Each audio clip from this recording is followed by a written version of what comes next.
All right. Hi, everybody. Welcome back to another Tennessee Holler live show here at the Holler. We're tnholler.com, at the TN Holler on Twitter and Facebook. We're also all of these other hollers throughout the state, the borough holler, Murfreesboro, Memphis, Chattanooga, Knoxville, Cookeville, Harrogate, Tri-Cities, and we even have one in West Virginia spreading like wildfire because of your support. Thank you so much for everybody who's chipping in monthly. It all really helps. Matt and I were just talking about how media is a rough game these days, and you guys are really helping to keep us afloat. So thank you, everybody who's doing that. Make it $10 a month or more, and I'll send you one of these sweet hats that I'm wearing.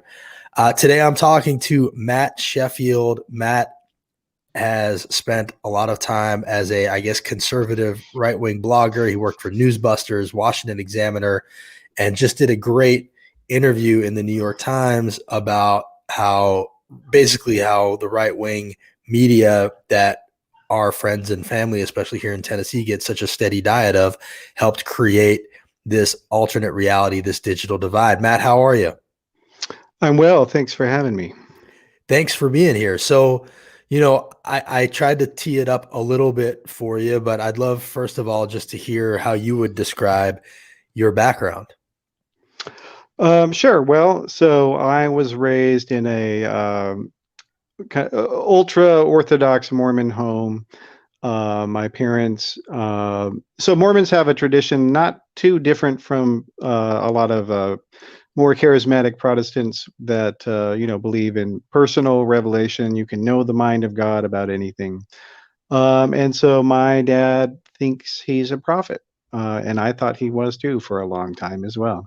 And so he had this street ministry where he would go and play classical guitar on the street in a bunch of different cities across the country, and brought his family along with him, but didn't make it a lot of money in the process. And so, we had a lot of hardship. We were homeless sometimes. We lived in our car. We lived in tents, motorhomes, trailer parks, and houses if we were lucky once in a while. And then after that, while I was in the middle of that, I got started into blogging once I hit college, and started a website attacking Dan Rather, the old CBS Evening News anchor, for being liberally biased, because I didn't like his coverage of Monica Lewinsky and Bill Clinton. And then after that, after Rather basically had his whole career implode with that fake document scandal, I realized, I could have a business out of this, and got started making websites for conservative groups, partly as a way to get out of my previous terrible family life. So And that's amazing. So Dan Rather was your first target of all people. he was, yep. And did you feel like you had part of a hand in taking him down? Well, the Pew Research Center did a study, and they said that I did. So I'll trust their word for it. But yeah, so like our site, which was called ratherbiased.com, it was basically we brought together everything Dan Rather had ever said on particular political issues, and showed that he was, a pretty regular liberal Democrat, and despite his denials. And I still, that was all factual. Everything I had on that site was true. But I was missing the context at the time, which is that, right-wing viewpoints are not really based on facts. I just wanted more of a tit for tat. Republicans said this, Democrats said that. And that's not what journalism is supposed to be. I learned later. Well, let's talk about that for a second. So you're essentially saying that any skew in any direction was not the role of the journalist in your mind, no matter where the truth actually skewed. And you sort of came to realize that maybe the truth was leaning more to one side than the other. Is that what you're saying? Yeah, but I mean, mostly, I remember I was very irked during the Bush years when Stephen Colbert would often say, reality has a liberal bias, a well-known liberal bias, he said. And it irritated me because I heard other people who were media critics, journalism professors that were, saying that, well, Republicans just don't know what they're talking about. Like it, and it pissed me off when they would say that. But I realized they were right. And it's a long story, so I don't know how much you want me to get No, into it. I do want to get into it, but I sort of want to walk through your journey in its entirety and talk about it along the way. What was the next thing you did after taking down Dan Rather? Sure. Well, so one of my brothers and I, we had started that site. And then we decided, we're tired of being in this ministry, so we're going to move out, and we got to find some way to do that. So we ended up going with the Media Research Center, and came up with the idea for Newsbuters, launched that. So I'm a writer and a coder as well. So I'd coded that site and wrote for it, and hired a lot of the writers. And what was it Um, exactly? I mean, I remember seeing it a lot, and it was basically like a rapid response social media slash mhm. blog that is that right wing? Is that basically what it was? Uh, yeah, but dedicated to attacking the media as liberally biased and unfair. And so that was, so we focused not just on CBS, but we focused on all of the press. And so I launched that. It had millions of readers every month, um, and launched actually one of the very first video shows. We launched a video comedy show, sort of like a weekend update kind of thing, but with a conservative slant. We launched that in, I think it was 2008. I think no, 2007. Um, and then after that, I went on to be the first online managing editor for the Washington Examiner. So I oversaw the team that created that first version of that website, and hired a bunch of the people who are there, helped recruit Michael Barone and Byron York for that, and they're still there to this day. Um, yeah. So, at what point did the dam start to crack, and did you start to feel like you might not be contributing to society in a way that you wanted to be? Well, there wasn't any one single thing, but so after my brother and I left the Mormon ministry, almost immediately thereafter, we left Mormonism, and became, what I call myself a agnostic atheist. So I don't believe in any religions, but I don't think you can prove that there's no gods of any kind. And so, I was trying to make a place for secular conservatives in the Washington D.C. conservative establishment. Um, and so we, and people warned me that I shouldn't put on my Facebook profile that I'm an agnostic atheist. They said it will be bad for your career if you do that, No Matt. room for that on the conservative side of things, right? Yeah, that's right. And which is hilarious because they love to talk about cancel culture. Right. People are out to get you for your views if they don't agree with you. But literally, they're the ones who started cancel culture. And they started it in the 70s when they were trying to get people who were gay fired for being teachers, among other things. And so, We're it still was, trying to do that yeah, that's around right. here. Yeah, I bet. And actually, my wife is from Memphis. I should mention, and she went Okay. to school. She went to undergrad at UTC. Sure. So I've been to Tennessee many times. Yeah. Anyway, and so uh, I was trying to push for that, but it was an uphill battle, and trying to get people to be tolerant of differing viewpoints. And um, so I started, and so in 2012, I started writing a book, because I thought, well, Mitt Romney might lose the election, or if he did win, Republicans wouldn't have learned why they lost in 2008. So I started writing a book. I had a major publisher. They loved it.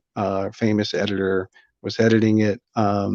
And, I started doing tons of research about, demographics and public opinion about different issues. And, the history of conservatism.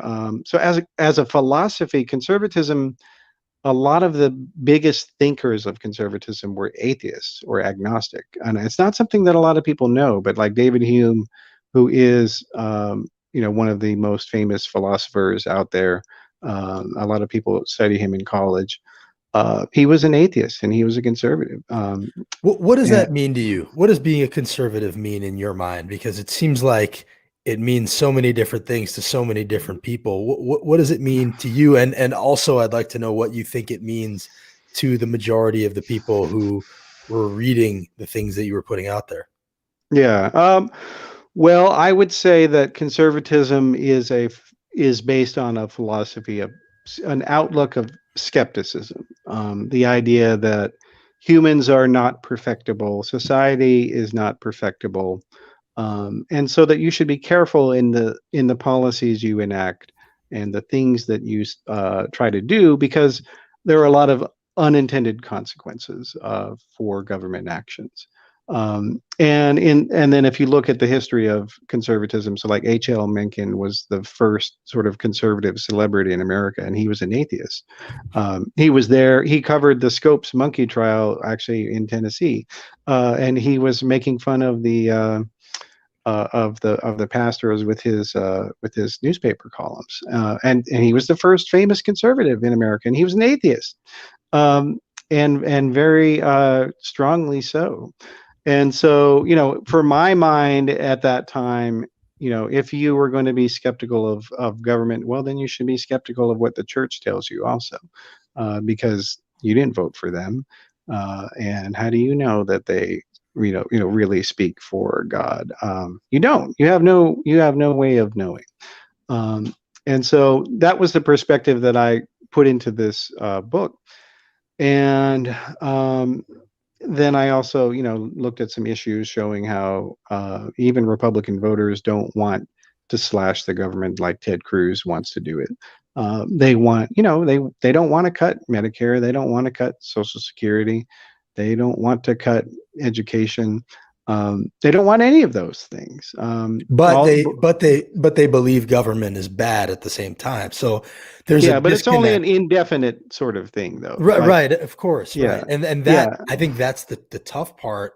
See, I sort of feel like you hold the keys to a lot of questions that people have, that are trying to grapple with how to cut through the noise. I mean, we all have family members, friends who are Trump voters who, mm, are totally fine with the attack on democracy that just happened, who are complicit, in a lot of our eyes, but we don't know how to communicate with them, because there's been this drumbeat of right-wing media in their minds yeah, for decades. How on the same page is that drumbeat? Like, it seems like there's this really coordinated effort, like there's this mind meld going on the conservative side of the aisle, where there's messaging handed out and here's what we're going to talk about. How mhm. coordinated is it, or is it just everybody kind of knows what to say and what not to say? Um, I mean, it's a combination of both. I mean, the reality is they just repeat whatever Trump says. So it's kind of easy. Just follow the dude on Twitter, and you'll know what But it to wasn't say. like that before him, right? I mean, Uh, when you were over there, it wasn't like that, was um, it? no, no, and well, and so, well, and this goes to the sort of the different concept of media that conservatives have, and so. So like, your average conservative pundit on TV, they're not there to, they don't see what they do as providing analysis or context for the news. What they see is they're there to defend the right wing no matter what. And if somebody says something bad about a Republican, well, then it's a lie. Even if it's true, it's a lie, and they're going to oppose it. And and to a large degree, the mainstream press, particularly TV debate shows that are inviting these people on the air, and these people have nothing to say, like Hugh Hewitt. I mean, that guy is so far up the ass of Mitch McConnell, he can't see the sun. Right. And so, like this, the guy's never had an original thought in his life, and almost all of them, that's the case. They don't, like Ben Shapiro, he doesn't know anything.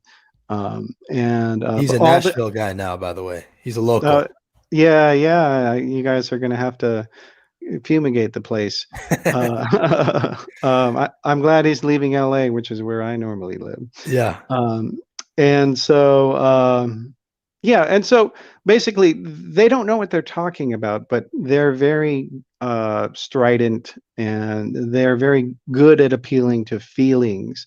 And here's what the paradox is that Republicans don't care about their voters and don't help them. And so you've got so many parts of the country that have, fallen into economic hard times. And then Trump came along and used the Republican failure, as a justification to vote for him, even though it was the Republicans who did the policies that his voters are upset about. But most people don't think about the longer term ideological trends or the policy trends. They don't. They have their jobs to do. They have their kids to take care of, or their parents or grandparents. They don't have, and I mean, God, you watch TV news, you're not going to learn anything about what's actually going on. You're just going to have a bunch of the same old people, talk about the same old things. I mean, So how, okay, you know, let's say in Tennessee, we deal with this in a very serious way. mhm, It's really, I ran for Congress in a district that was very conservative, 19 counties, 17 of them were like extremely cherry red. It was Marsha Blackburn's old district. And, when I would introduce myself to people and say I was a Democrat, it was, handing the card back. I'm a baby killer pervert. Uh, if you were to give, and you may even do this, if you were to talk to leadership on the Democratic side or progressives, like, is there a way to counteract this messaging? Is there a way to break through the clutter and the noise? Or is this just the reality of the situation and they're never coming back and we got to try to find new people? um, well, it's definitely a very tricky question. So I think there's plenty of people that there's nothing you can say to them that would persuade them in any way. But there are other people. So, like, if you, as I was saying, you look at polls of Republican voters, they don't want the policy agenda of Mitch McConnell or Paul Ryan. That's not what they want. And so I think that if Democrats were to force Republicans to put forward bills, actual legislation, and they really didn't do it very much. So I mean, like, just as an example, we're at this stage now where Trump's a lame duck president, and we still don't have that third round of coronavirus stimulus, and the Democrats passed a bill about it in March, but they weren't pounding the table on it to get that through. And now the most of the money from the second one is run out, and you've got restaurants having to close down and Right. people losing their jobs. And this is the Republicans' fault because they refused to pass anything. But it's also the Democrats' fault because they didn't force them to account for what they were doing, or rather not Right. They're doing. not as good. They're simply not as good at hanging the problems around the necks of Republicans as Republicans are about doing it to them. Republicans are really good at defining Mhm. Democrats, and Democrats aren't as good about playing offense or don't seem to really even want to. And, Yeah. right. So in your estimation, I saw you had a tweet that was about how conservatives love to complain that everybody is against them. And you Uh-huh. used to also, until you considered maybe having problems with everybody else isn't your fault. So they, Is that what you found, that they felt like everybody was against them, that there was this victimization attitude going on over there, even when you were a part of it? Oh yeah, no, it's been that way since the 1960s, to be honest. Um, so yeah, the basis of Republican and conservative voting patterns, it almost all boils down to people who are Christian who feel like Democrats hate Christians. Um, that's about the only reason that people vote for Republicans. And Trump has been able to add an extra dollop of grievance on top to that. So they like him more. But like if you look at the polls of Republican voters, they ask Republican voters, what do you think of Kevin McCarthy? What do you think of Mitch McConnell? What do you think of Paul Ryan? They don't like them. They don't like him. And so they but the Democrats have done such a terrible job at showing people that Republicans are crazy and dumb. They just expect people to figure it out for themselves. Like the Hillary Clinton 2016 campaign eventually devolved into, I can't believe I'm running against this guy. Can you? And vote for me. I'm a woman. Like that was what her pitch degraded to. And it was never about explaining to people that he was going to be empowering this radical agenda that was going to cut, taxes for billionaires. And like Paul Ryan had made this agenda and laid it out there in Right. the during the general election. It's So it was just, right there, and they could have said something about it, but they did not. yeah, I mean, Um, I sort of am with you there, although I do think she did try to say it and it's just nobody was listening. But I think what you're hitting on is a really important point, which is the role that religion plays in this. I think you said almost all right wing support in the United States comes from a view that Christians are under attack by secular liberals. It's so important and little understood. Logic doesn't matter, fact checking doesn't matter. What matters is if I can use this information to show liberals are evil. Uh, mhm, that seems accurate to me. And in Tennessee, we're the highest percentage of evangelicals in the entire country. It's a big mhm, part of why Tennessee isn't Georgia. And mhm, I am somebody who believes, even though I was raised Jewish, that Democrats need to do a better job of speaking to people of faith, of talking to the 75% of this country that is Christian, and not being mhm, afraid to have that conversation, because what ends up happening mhm, is they get painted, like you're saying, as, secular liberals who are anti-God. Do you mhm. feel like that is something that should be more of a focus, is speaking the language of faith, even as a conservative atheist like yourself, or a Oh well, formerly I'm not conservative atheist? conservative. Right. Um, Formerly conservative, current yeah, well, atheist. Well, so my I mean my perspective is that, you know, I don't believe in religion, but I don't think it's bad necessarily. It's no different than, eating too much pie, or, eating too many steaks. You got to have things in moderation. And so, but and I do. I think that the progressive or centrist Christian voice is very critical to be elevated by Democrats and by in progressive media, because Republicans have managed to take over the brand of Christianity in this country, and claim that Jesus tells you to vote for a tax cut. I mean, Jesus doesn't has nothing to do with the tax cut. The only thing Jesus said about taxes was that you should pay them. So I guess Donald Trump's in trouble for that.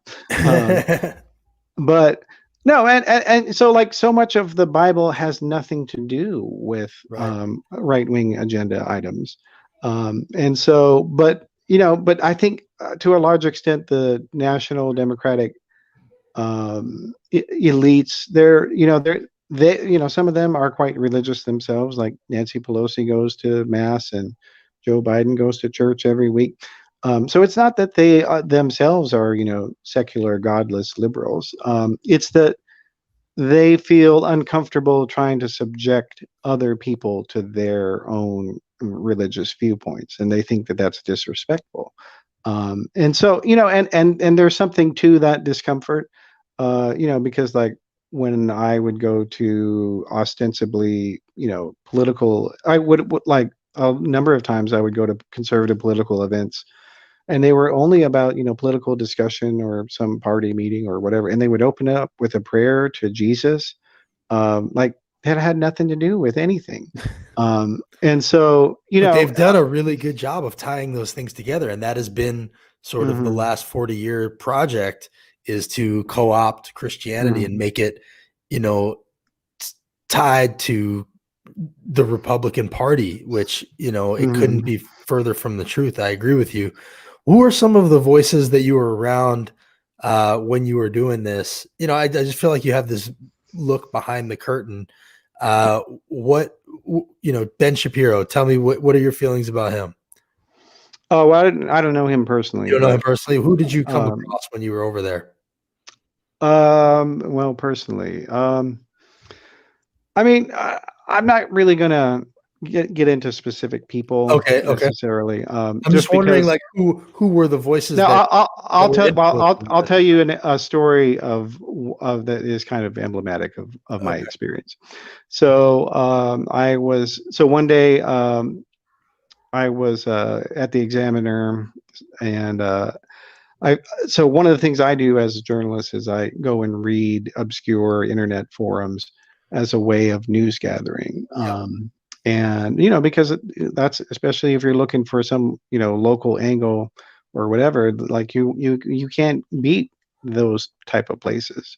And so I found some discussion among people. They were this was in when Obama was the president, doing his cash for clunkers environmental program and stimulus thing. Um, that they were saying that their friend, who was a car dealer, who was a Republican, couldn't get any. They wouldn't do a deal with him.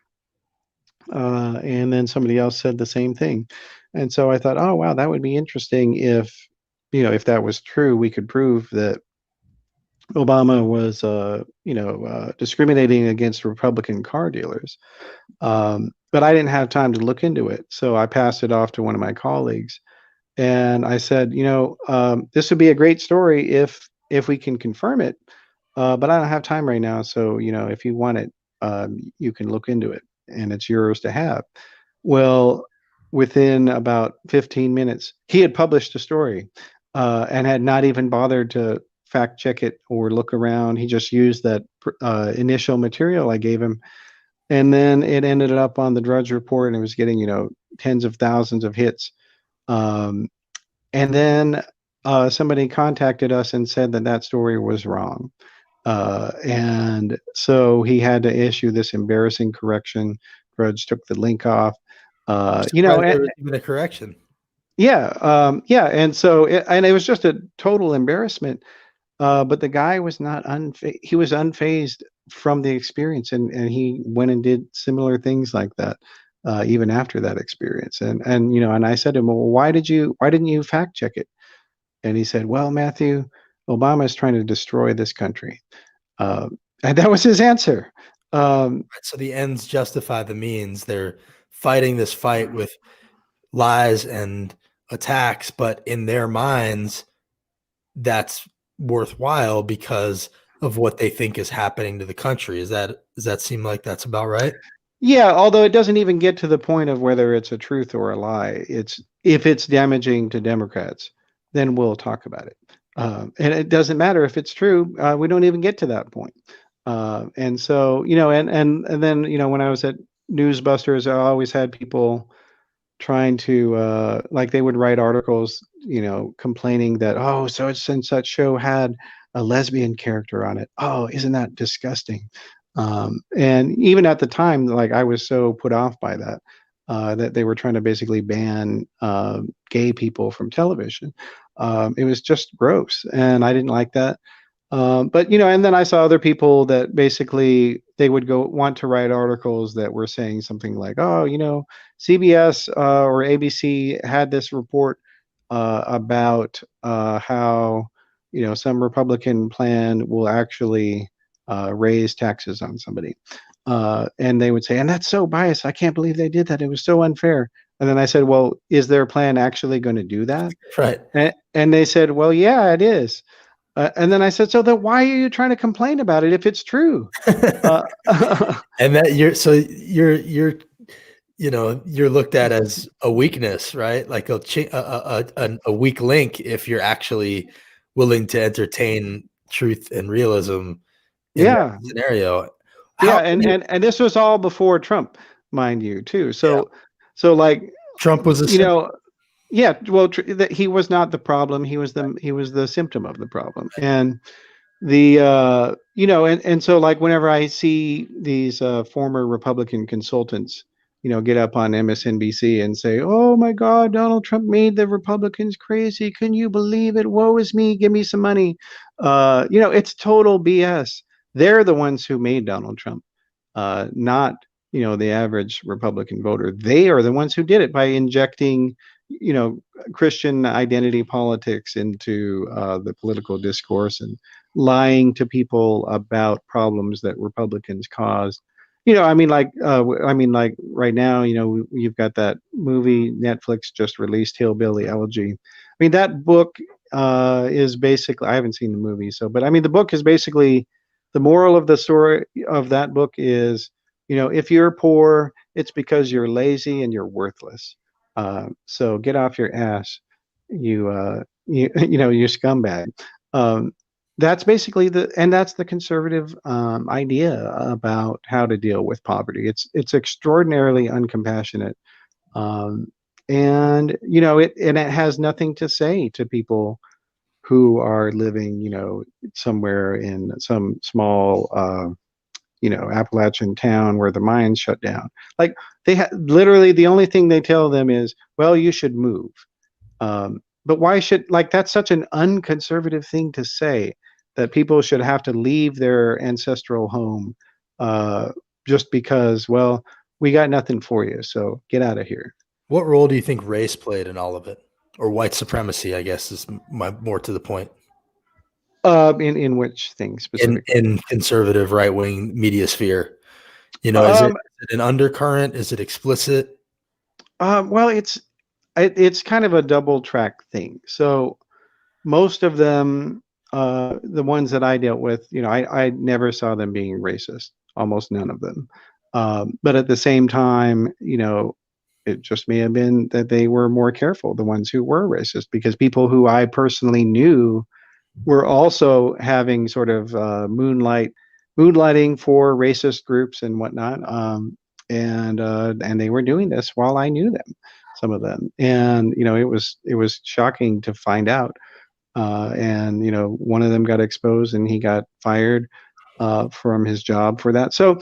Um, overall, I would say that it's not racist, but what it is racially indifferent, um, and indifferent to,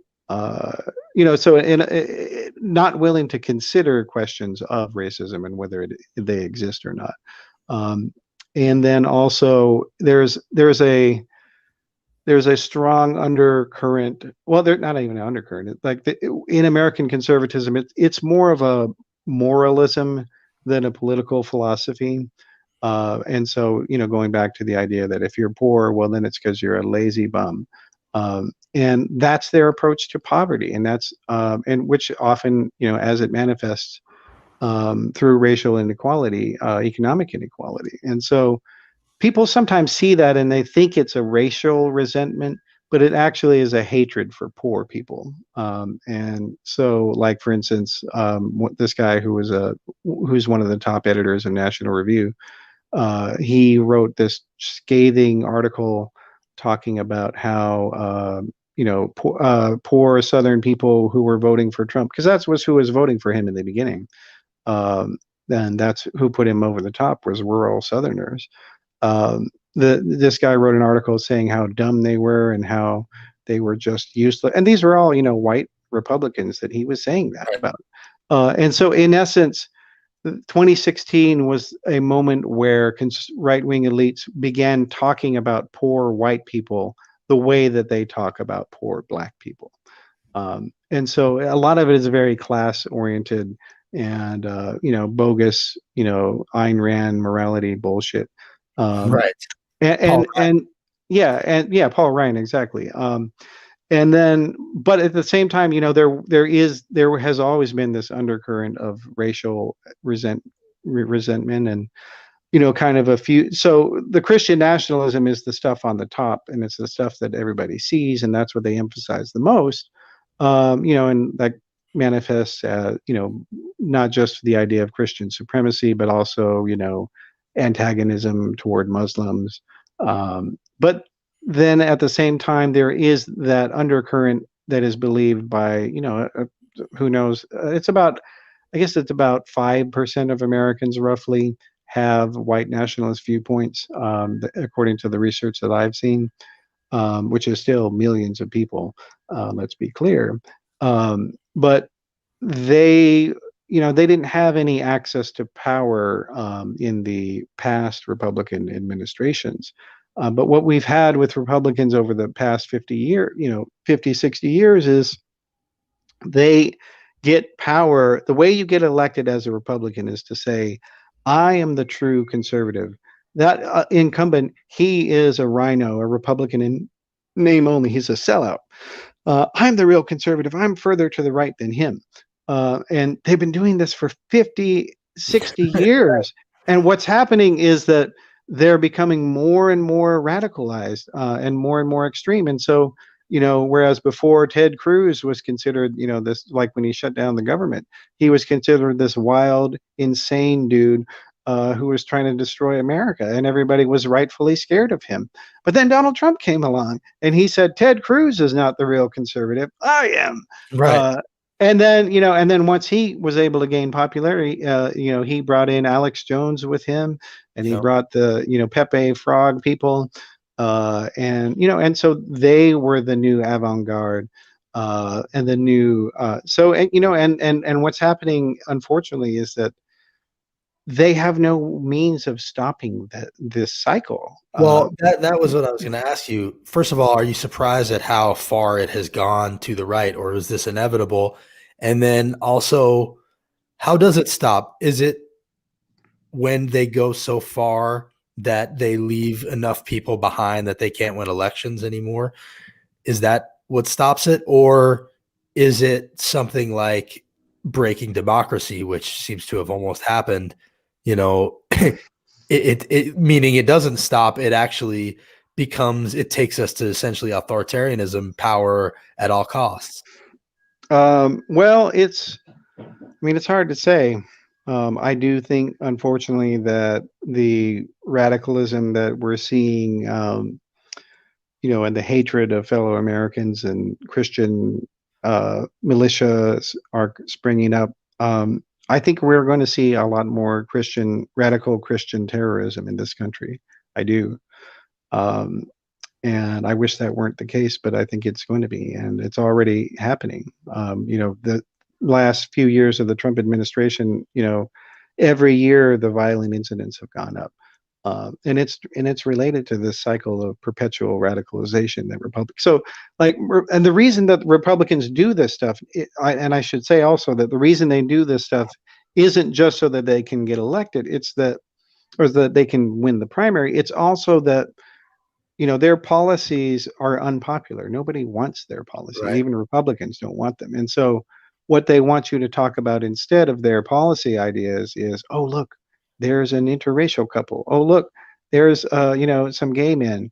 Oh, look, there's a Muslim. That's what they want you to focus on, and it's a distraction. And remember in 2018, Trump was talking every day about the migrant caravans. We're going to come and stampede America and give us all AIDS and whatever else. Yep.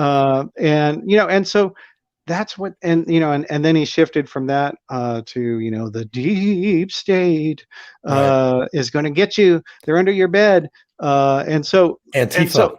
Yeah, Antifa. Oh yeah. And so they have to ramp up the rhetoric, increasingly extreme and awful, in order to distract from their policies that no one wants.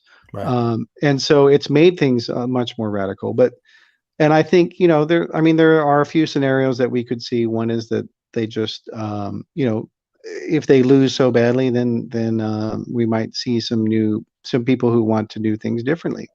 But on the other hand, that would require a Democratic Party that understands the danger of right-wing radicalism, and I don't think that exists right now. I do think to some degree that Joe Biden has understood the need to reach out to people who have been taken advantage of by Republicans.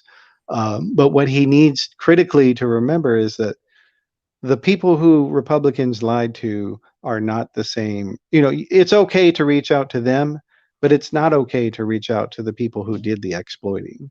Mitch McConnell, his goal is to do nothing and in government, and his goal is to have the judges enact his radical worldview and force it on everybody else. And who cares about democracy? I mean, that's the strategy. So they've been coming for democracy for 20 years. And they've been succeeding at that because the Democratic Party doesn't understand just how radical these guys are. I mean, like, Mike Pence, he thinks that evolution is a lie. And so does Mark Meadows. And there was a report that came out today that Melania Trump, when it was Gay Pride Week, she wanted to have a rainbow on the White House one day, and that was Mark Meadows, the chief of staff, put the kibosh on that. He wouldn't allow that. And so, like these, and the Republican elite is dominated by people like Tony Perkins, who of the Family Research Council. They want homosexuality to be an imprisonable offense. They want to eliminate entire departments of the federal government. These people are extremely radical, and the average Republican voter, or even the average Democratic voter, doesn't know about this stuff. And so, that's going to be a challenge, is to get the mainstream press to focus more on right-wing radicalism and disinformation. I mean, Facebook is the biggest protector of white nationalists. They promote them all the time. They, Right. And they've said, there was a report that came out yesterday in the Times that said that Facebook engineers, they developed some ways to limit disinformation, but it was disproportionately impacting conservative outlets. And of course, we know the reason that it was disproportionately impacting them. It's because they're liars. Right. But Mark Zuckerberg is so, and then, well, so he was afraid that Republicans would whine about it. And then also he was afraid that, because the other thing they found was that if they put these sort of controls to de-emphasize more radical content, people were spending less time on Facebook. And of course, Mark Zuckerberg can't have that. Can't have that. You have to spend your But whole day meanwhile, on I mean, Facebook. I know that that's true, but at the same time, the top 10 Facebook posts every day are, Fox News, Dan Bongino, Ben Mhm. Shapiro, Daily Wire. Like, Yeah, conservatives are it's so not getting silenced. That's a total bullshit. yeah, no, it's a total lie, and that's the thing. I mean, their entire political marketing is about we're the victims. We're the real victims. Right. You people who live in poverty and don't have running water, well, you're not really the victim. We are, because I can't call Obama a shithead uh, Right. on Facebook. I'm the victim. Right. And Trump's the real victim because he can't lie and say that he won the election. He's the victim. You need to feel sorry for him, even though he had his whole life handed to him by his father and Right. never worked a day, an honest job. That's the thing. You don't hear Democrats. I mean, Donald Trump is about as far removed from a hardworking man who does his job and puts his head down and takes care of his family. Donald Trump is none of that. He is a Mhm. constant whiner. He whines. He does nothing but whine all day. He's a crybaby. He's a loser. He's a liar. He's not a man of his word. And you didn't see people talking about that. Right. Uh, like the idea that anyone who works with their hands for a living would support this, deceitful, bloated, billionaire Cheater, whiny con man, corrupt. crybaby Yeah. is New ridiculous. Yorker. Yeah, New York, no, crybaby, liar, New Yorker. Like, why would you ever support that? He's Yeah. the very worst that New York has to offer. New York is not sending their best people. Right. That's true. And It's Rudy true. Giuliani is from there too. But it's been an incredible thing to witness how he has manipulated their anger into votes for himself. And, he Mhm. brings out the word. I mean, I went to a Trump rally in Nashville, and the first 20 minutes he wasn't out there, and it was people pretty normal, mingling, talking. It felt like a Mhm. fairly reasonable situation. The minute he walked out there, everybody started screaming, yelling. There were kids next to us yelling things about Chinese people. Like, you could feel that he brings out the worst in everybody. And I know that we say he's a symptom, but he really does pour the gasoline on and fan the flames intentionally, and he knows what he's doing. And so, I think it's really helpful to have voices like yours who've been through the experiences you've been through.